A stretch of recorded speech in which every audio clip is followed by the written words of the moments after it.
Okay, what is going on, CYPRX YouTubers? Welcome back to the CYPRX YouTube page. In today's video breakdown, we're going to do a quick technical analysis on GBP/JPY today during Asia session, a trade that I just caught. So if you're interested in learning about cryptocurrencies, commodities, indices, foreign exchange, and how to trade them properly utilizing technical analysis, please go ahead and consider subscribing to the YouTube channel.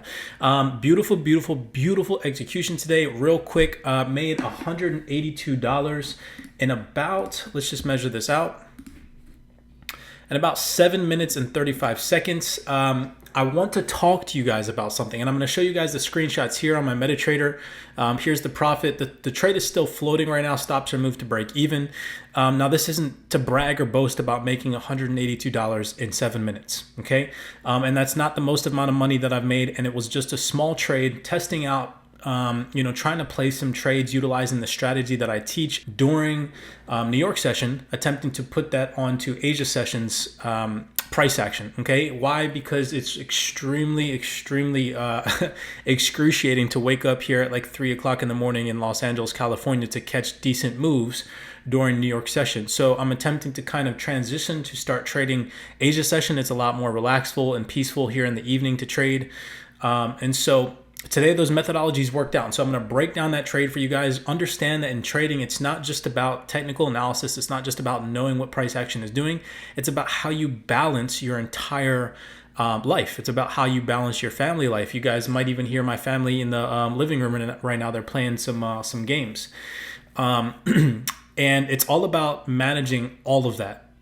Your personal life, your bills, your finances, your food intake, your psychology, your technical analysis, the way that you think about the world comes into par when it comes to your trading. There's just so many aspects, okay? But just to go over the technical analysis part of this video, guys, let me know in the description down below if you'd like to see more content on how to control your psychology, different analysis when it comes to trading aside from just technical, like where to place your stop loss, where to potentially take profit from, target areas and things of that nature. If you guys want to see more videos like that, comment in the description down below and I will work on making those for you all, okay?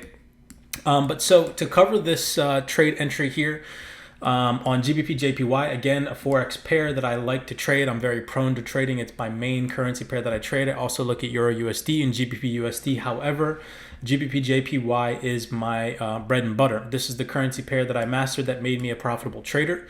And so I love this pair. I love the way it moves. It respects structure very nicely and respects my strategy very nicely, where I teach to you guys that we need to see a market grab and sweep of liquidity, a move in whatever favor or direction you're looking to trade in, and then a nice pullback and fractal structure giving you confirmation that price wants to rally in whatever direction, again, that you're looking and seeking to trade in, okay? And for me, GBP/JPY was that pair. So again, just a little gem. If you guys aren't profitable traders and you're trading Forex and your your little stagnant basket of currency pairs over here has like 1,000, guys, you see this little X button right here, okay? Delete some. All right, you guys can see here, all I have on my charts are GBP/JPY. I have the Japanese yen basket, and then I also have the DXY. All right, when it comes to Forex, like I said, I'll monitor Euro USD. Sometimes I like to trade that in the summertime as well as GBP USD to give GBP/JPY a break. But you can become profitable off of one currency pair. Don't ever let some guru on Instagram or YouTube tell you that you have to, trade 20 different pairs to become profitable. That is unrealistic. All right. But so before we get into the fractal nature of things, what validated this trade entry to be bullish overall on the higher time frame, because remember, you guys always want to trade in tandem with what the higher time frame is doing. Okay, and so if I go over to the daily chart, all right, I had this area in red right here marked off. Okay, and let me zoom out on the daily so you guys can kind of see. And I'll get rid of all these drawings just real quick before I bring them all back. But we can see here in this area of price action, okay, these two candlestick bodies led to a down move on the daily chart that created candlestick body closes that led to an up move. So what is this? Okay, this is what order block traders or smart money concept traders or whatever the little fancy name that they give themselves is. This is called an order block, all right, where we can see an institutional down move before the up move, before money flooded into the market. Remember, retail traders like ourselves don't have enough money to push the market this much. Okay, we don't have the money to influence the market. So when we see swings like this in the market, or a swing low on the daily chart leads to a swing high, we can assume that this area right here was an institutional order. So on the daily chart, all I did, okay, I'll bring the drawings back. On the daily chart, all I did was I annotated, okay, the candlestick body high here where the market closed, and then that led to a down move that led to a break of structure. So on the daily chart, this is a supportive region. Okay, this is or what retail traders like to call resistance turned into support. And we can see that here the market tapped into that and went higher. We can see again the market dipped into some type of liquidity on the daily chart and then went higher, closed above this line. Here again, you can see some what retail traders like to call a spinning top, or a doji candle. Okay, and this represents what? Indecision in the market. So we see a bearish candle that closed above this significant daily marker right here, or resistance turned supportive region.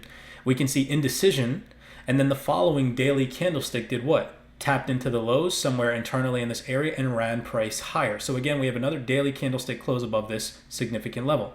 For now the 1, 2, 3, 4, 5, 6 day in a row, we have another daily candlestick close above. Now 7th day in a row, daily candlestick close above. And so my theory behind taking this trade on the lower time frame in tandem with the higher time frame was seeing that price is having a hard time pushing through this daily now supportive region. Okay, a lot of people like to call this an order block, and this is where institutional orders are picking up. Yes, okay, right, but you have to have some type of logic behind your trade via your technical analysis. So if you're utilizing that, don't just go about learning order blocks and be like, oh, you know, price is going to respect this order block, so I'm going to trade it from here. No, understand price action in the sense of the daily perspective right now is holding above this level. We can see that price is also holding above a moving average, which again, I don't really focus on indicators. However, we can utilize that as an advantage because it is on the daily chart. So it has much more strength, whereas if it was on a 15-minute or a 5-minute moving average hold, okay? So utilizing all that on the higher time frame will now drop down to the lower time frame, the 15-minute, okay? And the 15-minute, all I saw was that the past two previous sessions prior to the one that we're operating in, we can see that Asia session purchased from this area, okay? We see that Asia session took another purchase, okay, from this area. And we can see again that Asia session pushed price down into the previous day's discounted range for them, where they purchased the previous day and they purchased again. So we can assume now that the market on the 15-minute chart in coherence with the daily chart, right, we're operating above, this is that red line on the daily. We have come and we've grabbed liquidity from beneath this level here. And I saw this push that New York made down into this level. And I'm sitting there thinking to myself, okay, price is in the daily, okay, in that daily supportive region. We've already pushed now during this Asia session, I'll go down to now the 5-minute chart, into the lows from New York, okay? So potentially Asia session has already grabbed liquidity from the lows that were beneath New York session, okay? So we can see here there were sell stops or people, you know, that were attempting to have an entry into the market once the market came into this area, entering them in with the stop loss above these highs. Okay, we can also assume that people had buy limits or buy positions placed beneath these lows, and the market is going to do what? Attempt to attack those and liquidate those people. However, all right, what I noticed is that on the 15-minute chart, we failed to smash and come into this 156.100 to 156.00 level. Okay, now seeing that on now the 5-minute, so this is now from a daily perspective down to a 15-minute, now down to a 5-minute, giving you guys the bits and pieces of why I placed this trade. I hope that you guys are kind of taking notes and seeing how I'm piecing together all my confluences. Again, your job in this market is not to get lucky. Your job in this market is not to make millions and trillions of dollars. Granted, that's what everybody wants to do. Your job in this market is to give yourself an edge to trade in the market direction that you are seeing the market print, okay, meaning you're reacting to the market. If I can visualize that, you're not guessing market direction. You're not saying, oh, I think it's going to go up here, so let me place a buy, or oh, I think it's going down here, so let me sell. No, you're reading current market information and utilizing that to give you an edge in the market to, I guess you could say, increase your chances of placing a profitable trade, right? It's not gambling. It's creating an educated evaluation of what you're assuming and reacting to how the market is printing in front of you. I hope that that makes sense. But anyways, okay, so we'll go down now to the 30-second time frame. All right, where again, we can see what it is that I start to teach here, formulate in the CYPRX Advanced YouTube. All right, what can we see? We see a down move, right? This is, start taking notes because these are the steps, okay? These are the steps in our strategy that we teach and what it is that I teach to the advanced students in extreme detail. Like I'm telling you, there's over like 70 hours of course material. It's insane, all right? But so just for you guys on YouTube, I know you guys are starting to see, at least the people who really do like this YouTube channel and this information, all right? We see a down move into a psychological level barrier, right? What do we see? The 156,250 level is here. But we also see beneath that a major psychological level, which is what we want to focus on, the 156,200 level. We see a trade down into this region. If this was a verified bearish move, then the market would do what? It wouldn't hesitate to continue to melt. If the bank and institutions were not done pushing price action lower, they would not hesitate. Trust and believe they have enough volume to do so.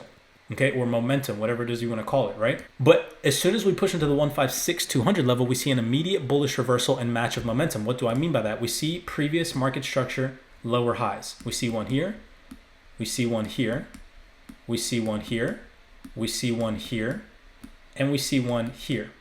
So we have areas above these highs where we can imagine entries exist in the form of retail chasing the market once the institutional order was put, okay? And that which exists above these highs is what? Stop losses, okay? So we can assume now, if the markets don't want to break a psychological level, they're matching, okay? Here we see a previous lower high that is matched with bullish momentum. So now this is a signal that the market does not want to trade lower, okay? And then we see exactly what it is that I teach you guys we're looking for, which is what? Okay, after we see a failure to break a psychological level, a bullish match of momentum, and a reversal off of that psychological level that also is coinciding with our daily, look at this, here's our red line of daily support, okay? You guys see how everything is starting to get pieced together. I hope you are. All right, we see a move away from the psychological level again that taps into liquidity. Look at this, these little tiny wicks here, wick right beneath this low, and then boom. Smart money injects money into the market, and we have a nice rally and push away from the psychological level, 156,200. That leads to a break in market structure. That leads to a what? A significant higher low after the market grabs liquidity and reverses. So right here, this price action in the market is the significant area for us to be paying attention to get bullish confirmation, right? This is exactly what I teach you guys. So we see the market from A to B, the liquidity grab, create another A to B move that leads to a new market breaking structure. So when I came into this market, price action was operating right here in this pullback, okay? And when the market broke this low and rallied back to the upside, I said, okay, that's game for me now. On the 30-second chart, the market is trending. We have another bullish confirmational push from A to B. Let me jump down to the 15 and 5-second chart to give a confirmational close and hold above an A to B move to get a discounted pullback to rally to come and do what? We're always attacking retail stop losses or retail entries, okay? Or retail positions. Wherever retail is going to be in the market, remember, that is what the bank and institutions are doing. They're attacking those positions. You guys can trade order blocks and all this crap as much as you want, but that's order blocks. Banks and institutions are not trading order blocks. They're trading to attack stop losses, sell stops, buy stops, liquidity in the market, okay? They're not paying attention to order blocks, trend lines, support resistance methodologies, all of this terminology that I'm utilizing for you guys. Banks and institutions don't trade that way. We have an institutional trader that is a student of CYPRX, and he confirms all this stuff, okay? He confirms all this stuff. He's even shown, some of the institutional trading floor, okay?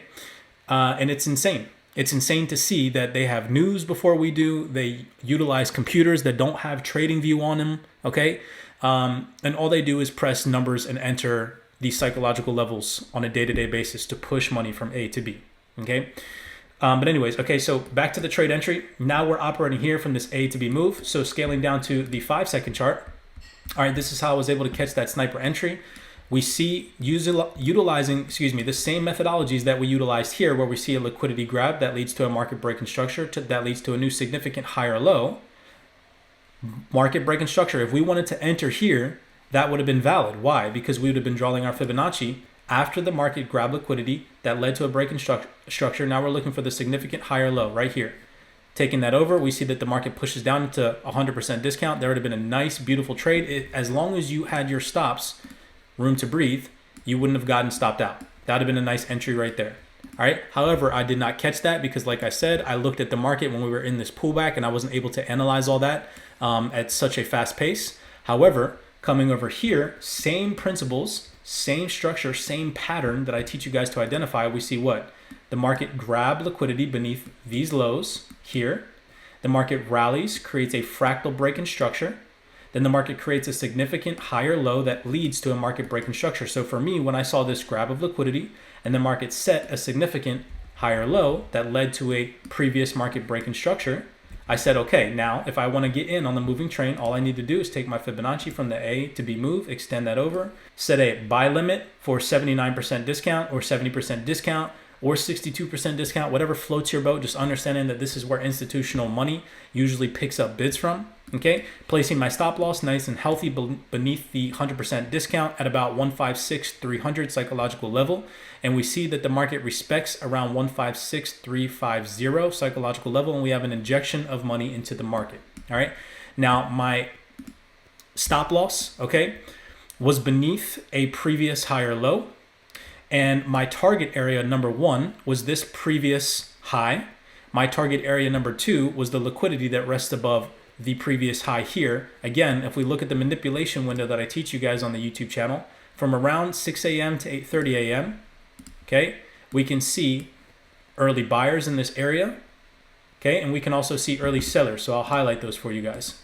Early buyers, all in this area, continuously they get liquidated right here. Then we see liquidation of those early buyers. Now what does the market makers, most likely, what are they going to do? And look at this. You guys just saw that live.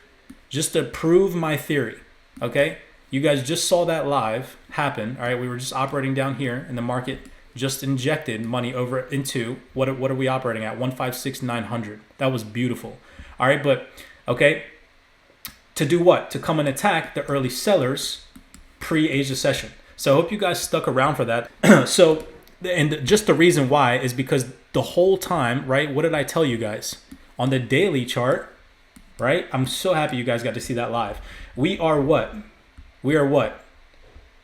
We're what? We're bullish on the daily. Why? Because the market consistently closes above this previous institutional order, okay?